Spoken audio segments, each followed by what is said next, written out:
देश के सभी क्रांतिकारी नौजवान साथियों को राजेश्वर यादव का क्रांतिकारी इस्तकबाल और अंधभक्तों को हिंदू मुसलमान, क्योंकि इनका हिंदू मुसलमान के अलावा और कोई भी मतलब ही नहीं रहता है। इनको सिर्फ और सिर्फ इस देश के अंदर उन्माद फैलाना होता है, जिसके लिए हिंदू और मुसलमान एक करते रहते हैं।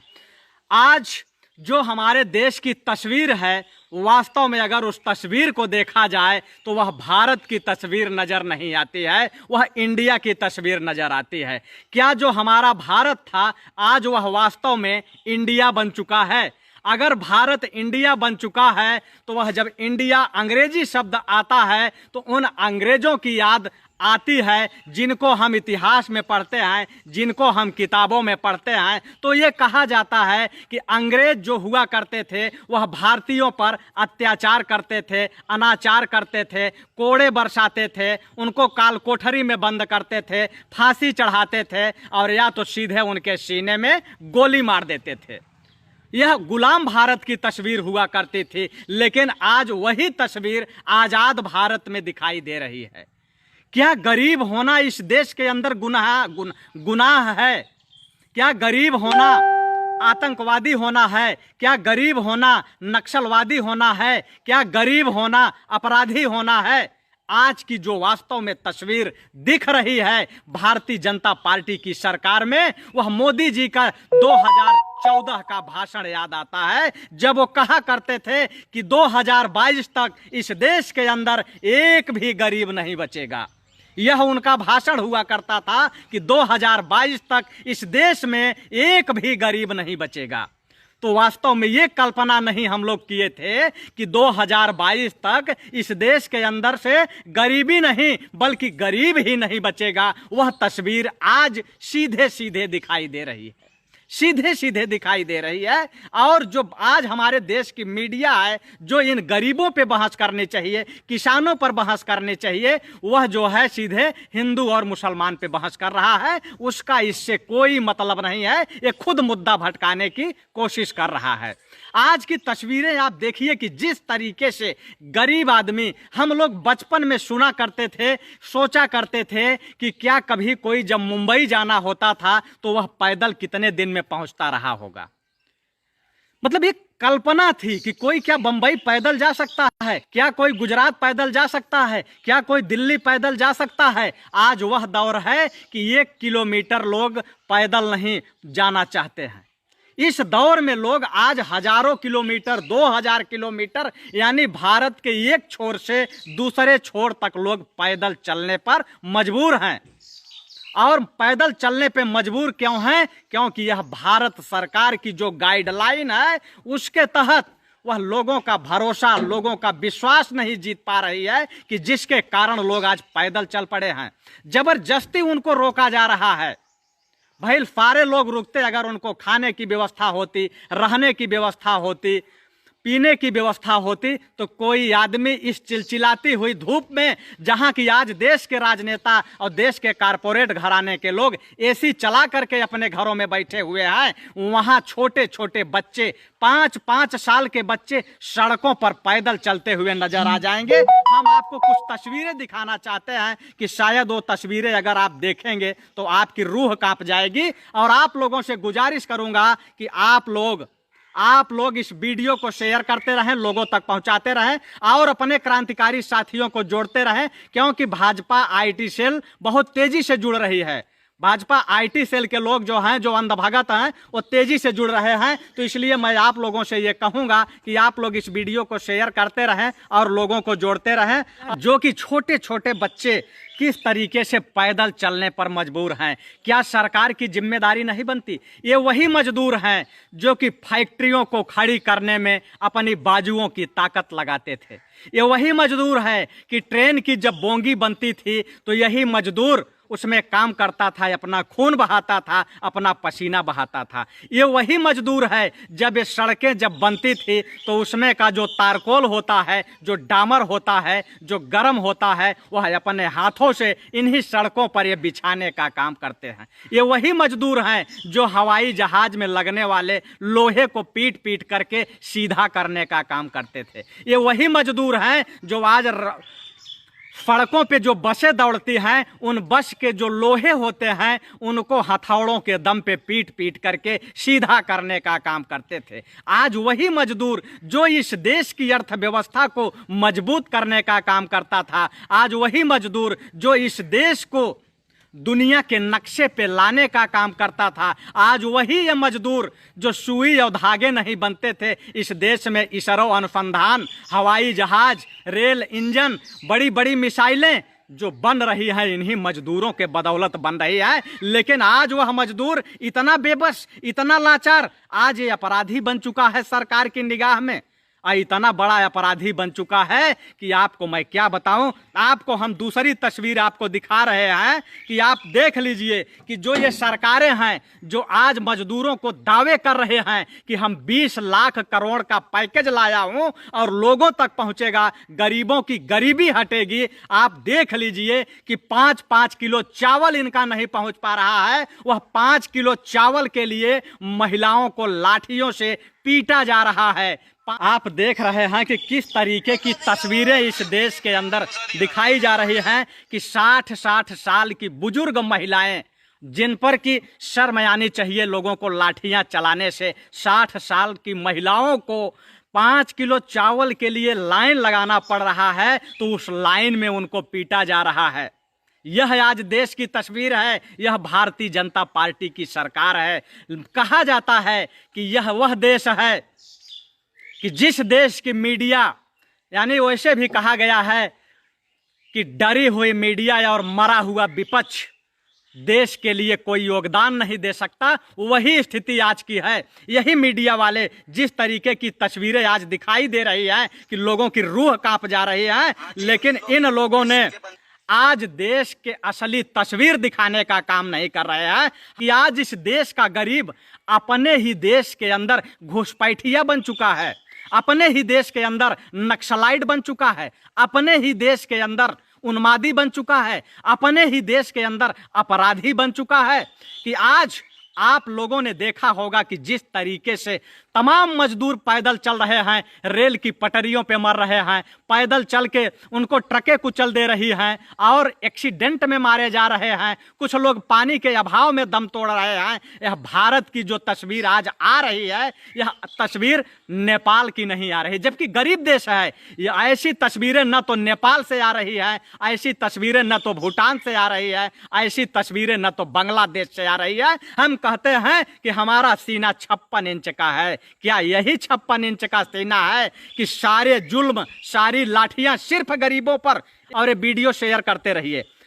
पति की मौत हो चुकी है और जो है दिल्ली से सासाराम बिहार जाना चाह रही है, लेकिन उत्तर प्रदेश की जो सरकार है इनको रोक रखी है, वह उत्तर प्रदेश में घुसने नहीं दे रही है। आप लोगों ने देखा होगा कि जिस तरीके से औरैया के अंदर एक हादसा होता है, उस हादसे में लगभग 25 से 30 लोगों की मौत हो जाती है, 25 से 30 लोगों की मौत हो जाती है और तमाम एक्सीडेंट होते हैं उसमें मौत हो जाते हैं, रेल की पटरियों पे लोगों की मौत हो जाती है। तो उत्तर प्रदेश की जो सरकार है वह तानाशाही रवैया अपनाती है और कहती है कि उत्तर प्रदेश के अंदर चाहे बिहार के लोग हों, चाहे बंगाल के लोग हों, चाहे झारखंड के लोग हों, जो भी राजस्थान से, गुजरात से, कहीं से भी आ रहे हैं, उनको उत्तर प्रदेश के अंदर घुसने नहीं देना है।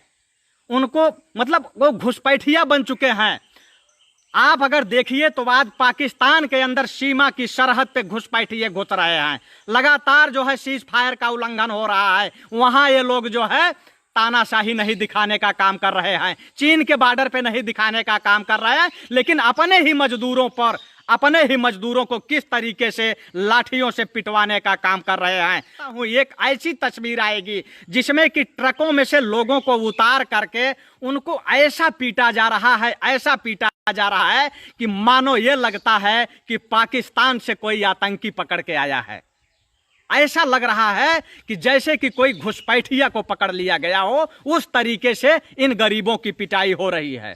आप लोगों से लगातार निवेदन है कि आप लोग इस वीडियो को आगे बढ़ाते रहें, आगे बढ़ाते रहें इसको, कि जब मीडिया की पिटाई शुरू होती है तो इस भीड़ को हिंसात्मक भीड़ बताया जाता है, इसको आतंकवादी बताया जाता है, इनको जिहादी बताया जाता है, इनको क्या क्या किस शब्दों से नवाजा जाता है। और यही मीडिया जब तलवा चाटती है, जब यही मीडिया तलवा चाटती है, भाजपा की उपलब्धि दिखाती है, सारे मुद्दों को भटकाती है, अब यही जो मीडिया वाले नहीं दिखाते कि किस तरीके से इन मजदूरों की पिटाई हो रही है, किस तरीके से इन मजदूरों को पुलिस वाले पीट रहे हैं, किस तरीके से ये मजदूर 1800 किलोमीटर पैदल चल रहे हैं, तो उनकी खबर ये लोग नहीं दिखाने का काम करते हैं।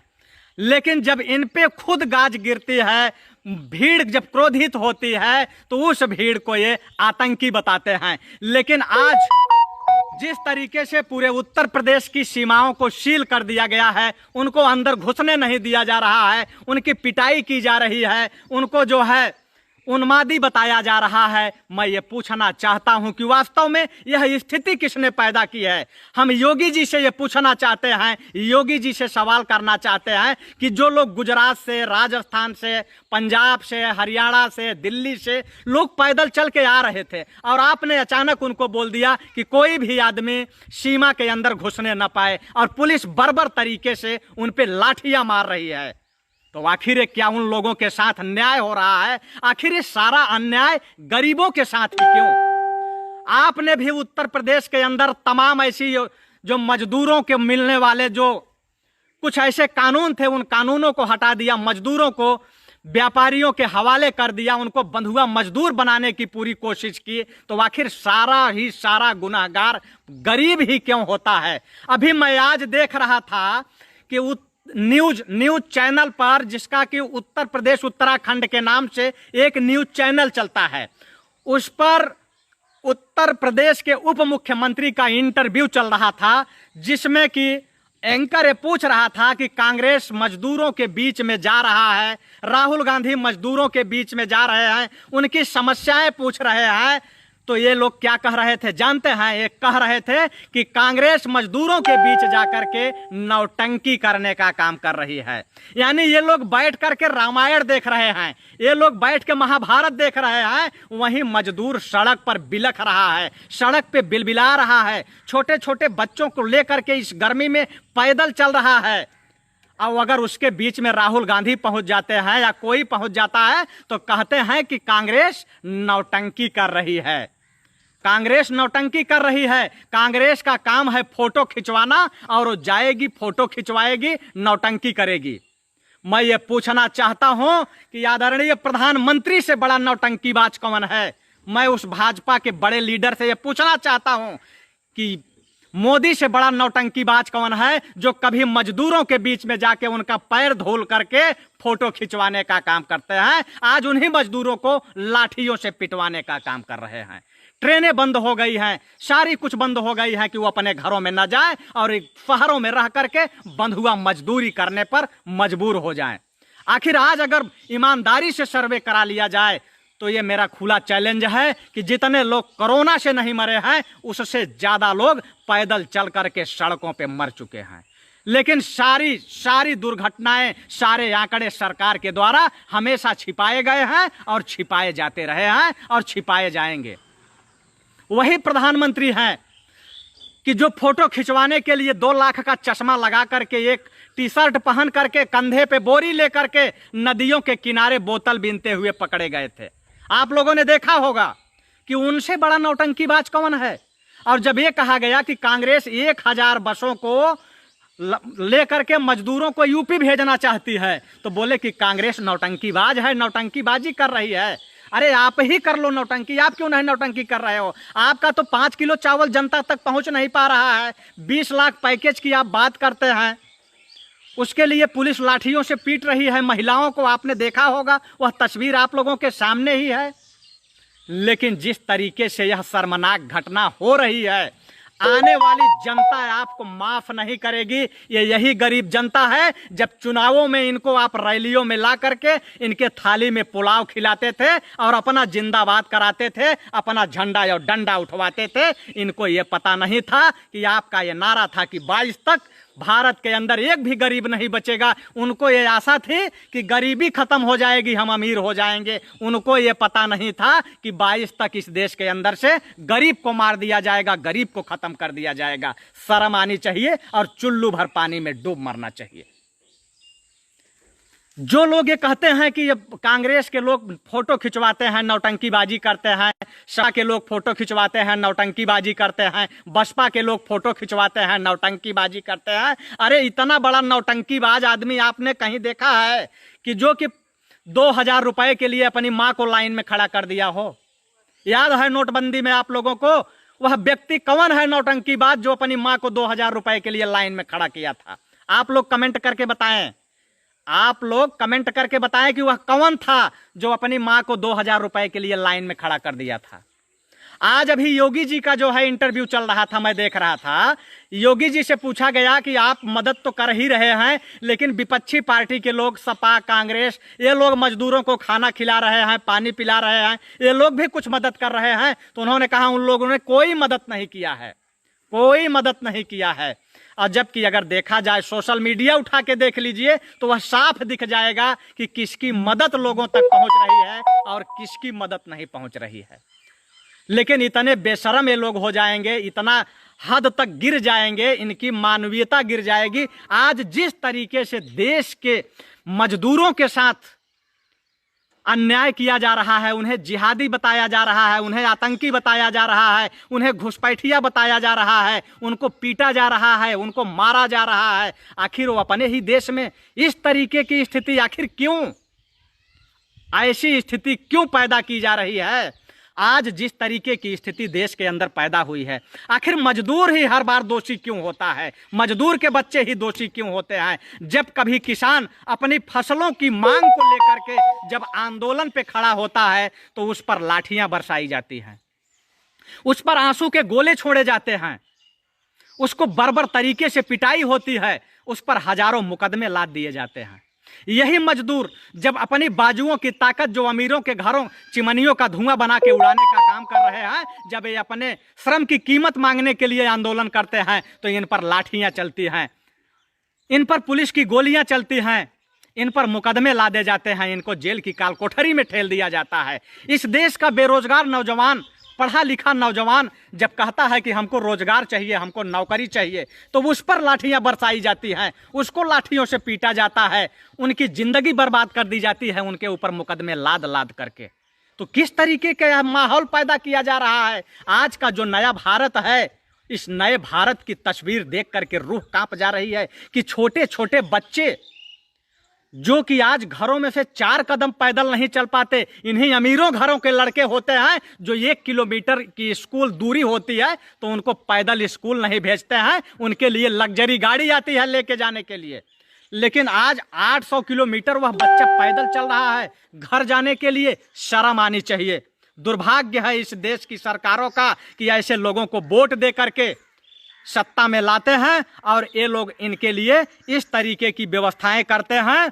और अभी योगी जी ये कह रहे थे, योगी जी का कहना यह था कि ये जो भीड़ आ रही है यह पंजाब से आ रही है, राजस्थान से आ रही है, वहाँ कांग्रेस शासित सरकार है और वहाँ मजदूरों से पैसा लिया जा रहा है ट्रकों में, और बहुत ज़्यादा पैसा लिया जा रहा है। अरे योगी जी, आपको शर्म आनी चाहिए। आप किस ब्रांड में बोल रहे हैं ये मुझे नहीं समझ में आ रहा है कि कांग्रेस के लोग जो राजस्थान और वहाँ कांग्रेस की सरकार है वहाँ पैसा लिया जा रहा है, तो आखिर यह ट्रेन बंद किसने किया था कि लोग आज ट्रकों से आने को मजबूर हैं? 8-8 हज़ार रुपये, 10-10 हज़ार रुपये किराया दे रहे हैं, यह आपको भी पता है। लेकिन क्या आपको ये नहीं पता है कि उनको जाने के लिए जो ट्रेन थी उन ट्रेनों को किसने बंद किया है? वह जिम्मेदार कौन है? शर्म आनी चाहिए आपको। लेकिन आप अपनी नाकामी छुपाने के लिए दूसरे के ऊपर दोषारोपण कर रहे हैं। आप लोग ऐसे पुलिस से पीटा जा रहा है, ऐसा उनको बॉर्डर के अंदर घुसने नहीं दिया जा रहा है कि मानो ये लग रहा है कि जैसे किसी आतंकी को पकड़ लिया हो। और आज ये तमाम पुलिस वाले जो हैं ये अपनी नौकरी बचाने के लिए, अपनी नौकरियों को बचाने के लिए सरकार की गुलाम बनी हुई हैं और उनके आदेशों का पालन करते हुए लोगों पे लाठियां बरसा रहे हैं। लेकिन ये लाठी तो बरसा लेते हैं और जब रात में अपने घर जाते हैं तो पूरी रात इनको चैन से नींद नहीं आती है। लेकिन याद रहे, मैं उन पुलिस वालों को भी ये कहता हूं कि उन पुलिस वालों के बीच में भी कुछ संघी विचारधारा के लोग हैं जो बर्बर तरीके से लाठियां मार रहे हैं। इन गरीबों पर जो एक एक लाठी लग रही है, वह गरीब अदालत में नहीं जाएगा, वह गरीब की फरियाद कहीं लेके नहीं जाएगा, वो अपनी फरियाद ईश्वर के सामने अपनी झोली फैला के मांगेगा। लेकिन जब उसकी आह लगेगी तो आपके बच्चे विकलांग पैदा होंगे। यह देख लीजिएगा कि गरीब की जब आह लगती है तो वह उसकी लाठी जो है, जब ईश्वर की लाठी लगती है तो कोई बख्शता नहीं, कोई चिल्लाता नहीं।